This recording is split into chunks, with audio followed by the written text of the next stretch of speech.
Hi, Dr. Sherry Carlson with Synergy Chiropractic. Today we are going to talk about alternatives to regular manual adjusting.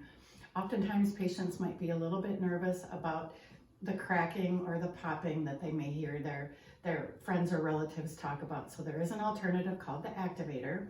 We do use it like we would manually adjust you.